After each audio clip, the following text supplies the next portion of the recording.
I'm Richard Clarke. I record these talks every day as a way to deepen my inquiry. Listen each day and deepen your own practice. Welcome. I'm reviewing and commenting on the book Talks with Sri Ramana Maharshi. Today is from Talk 363, Part 6. Questioner: how is one to know the self? Maharshi: knowing the self means being the self. Can you say that you do not know the self? Though you cannot see your own eyes, and though not provided a mirror to look in, do you deny the existence of your eyes? Similarly, you are aware of the self, even though the self is not objectified. Or do you deny yourself because it is not objectified? When you say, I cannot know the self, it means absence in terms of relative knowledge, because you have been so accustomed to relative knowledge that you identify yourself with it. In order to meet this kind of ignorance, the Shastras express the idea of God's Leela or Krida, that is, play.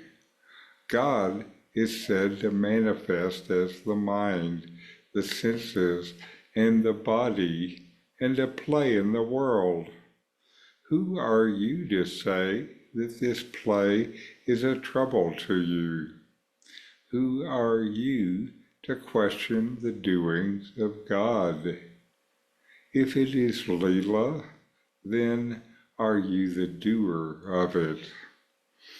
Your duty is to be, and not to be this or that. I am that I am sums up the whole truth. The method is summed up in be still. What does stillness mean? It means destroy yourself, because any form or shape is the cause of trouble. Give up the notion that I am so-and-so. Our Shastras say, aham iti sparati, I shines as I. In this dialogue, the questioner poses the fundamental question, how is one to know the self? The Maharshi's response is profound and insightful, aiming to guide the questioner towards a direct realization of the self. The Maharshi begins by equating knowing the self with being the self. Being and knowing, Sat and Chit, are one and the same, not two different things. This shift in perspective says that the self is not an object to be sensed and cognized like other external phenomena. Instead, it is the very essence of your being. He uses the analogy of not being able to see one's own eyes without a mirror. Just because the eyes cannot be directly seen does not mean they don't exist. Similarly, the self is ever present and self-evident, although it cannot be perceived as an object. It cannot be known by the senses. That's why my teacher says, make your vision non-objective. The difficulty in realizing the self, the Maharshi explains, arises from our habitual identification with relative knowledge and the body-mind complex. We are so accustomed to perceiving and identifying with the body and objects that we struggle to recognize the formless, unobjectifiable self. Maharshi challenges the questioner to inquire into the nature of the One, asking, how is one to know the self? Is the self the body? Can the body ever perceive the self? Sometimes it's beneficial to inquire, what am I, rather than who am I? The Maharshi then introduces the concept of God's play, Leela or Krida. According to this, God manifests as the mind, senses, and body engaging in divine play. Maharshi questions who the questioner is to label this divine play as troublesome, or to question the actions of God.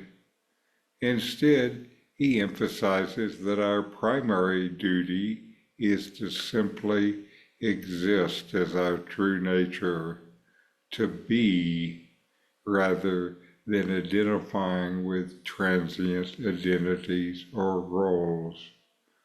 Just be, and let God's play manifest.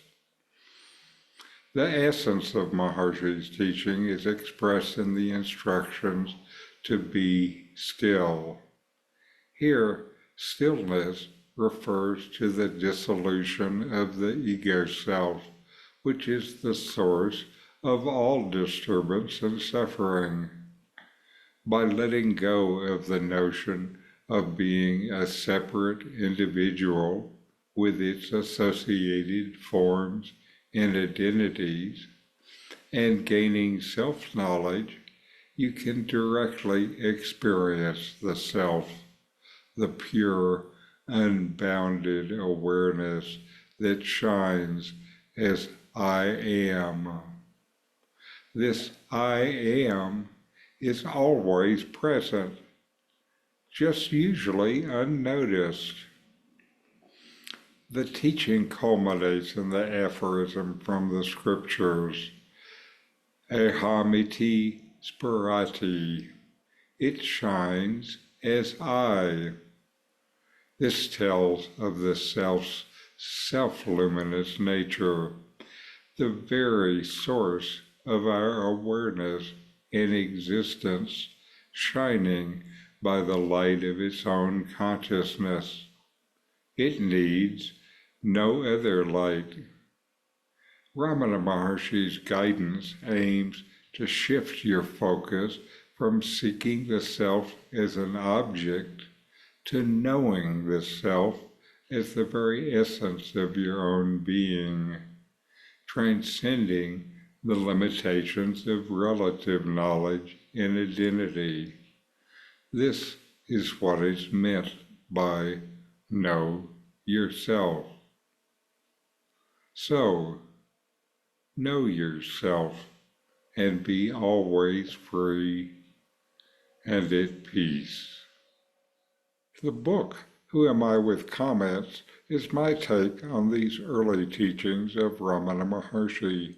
It's available on Amazon, free to Kindle subscribers.